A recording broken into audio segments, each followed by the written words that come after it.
You can leave now.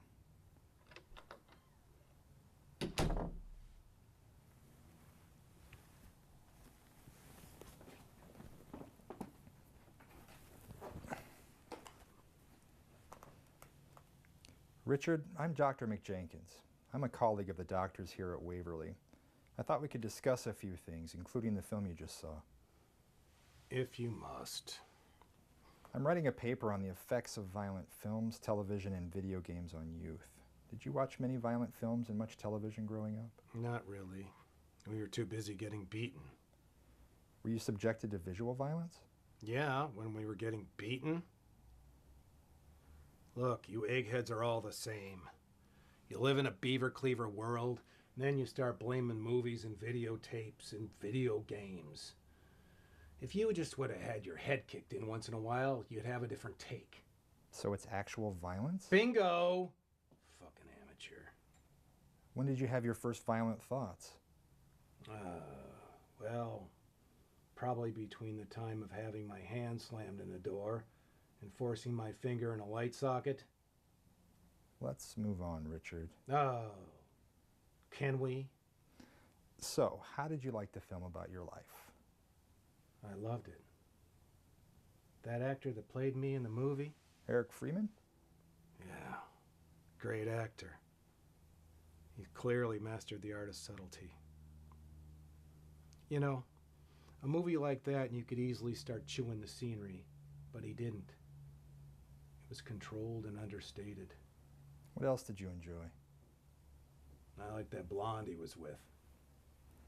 Too bad she did that college boy. No man could take that. Bridge too far. Was this an accurate portrayal of what happened?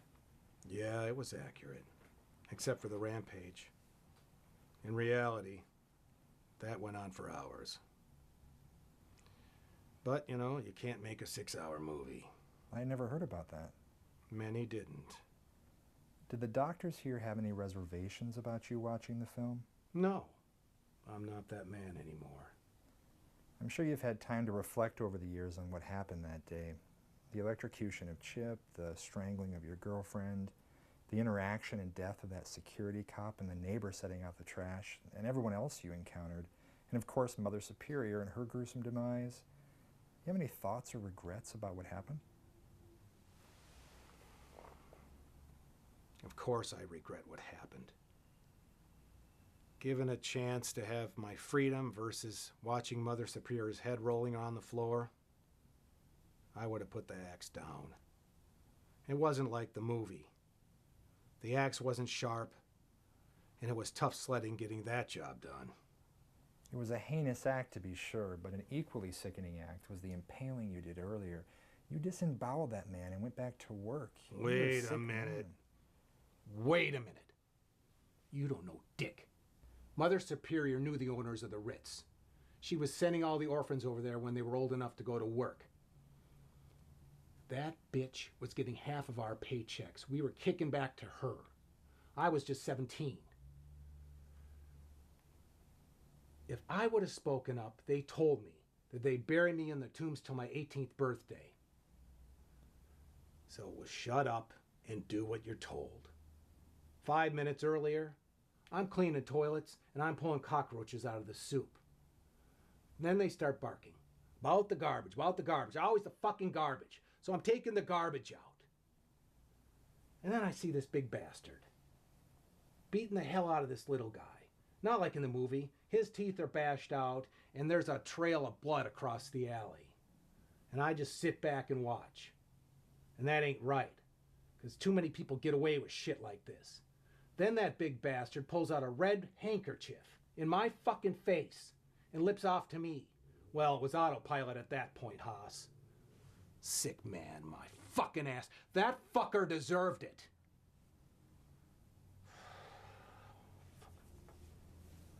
It's getting hot in here. It's getting hot in here.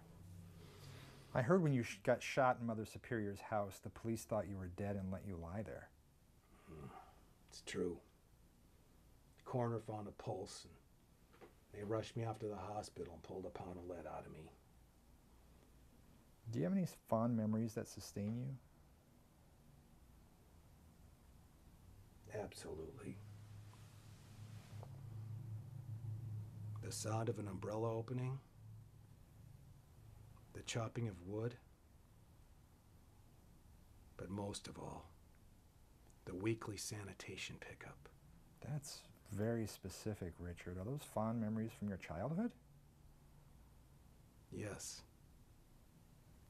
Back to the movie. Would you like to meet Eric Freeman someday?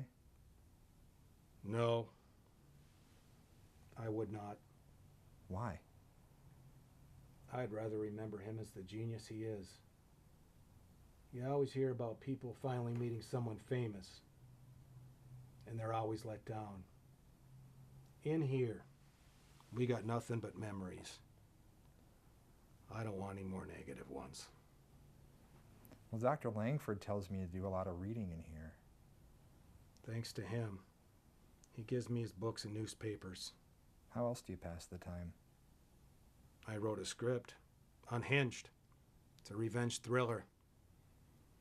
It's about a criminally insane inmate who's forced to escape and seeks revenge on those that set him up for murder. When I get out of here, I'm gonna get that thing made. If you get out. I'll get out. I've been a model inmate. Richard, I spoke with the chief of administration this morning. He told me emphatically there's no chance of you ever being released. And short of some miracle, this is it for you. Well, it is the holidays. Perhaps I can produce a Christmas miracle.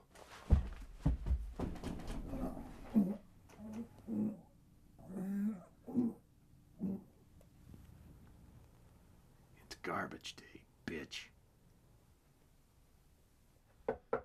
Orderly, we're done with the interview.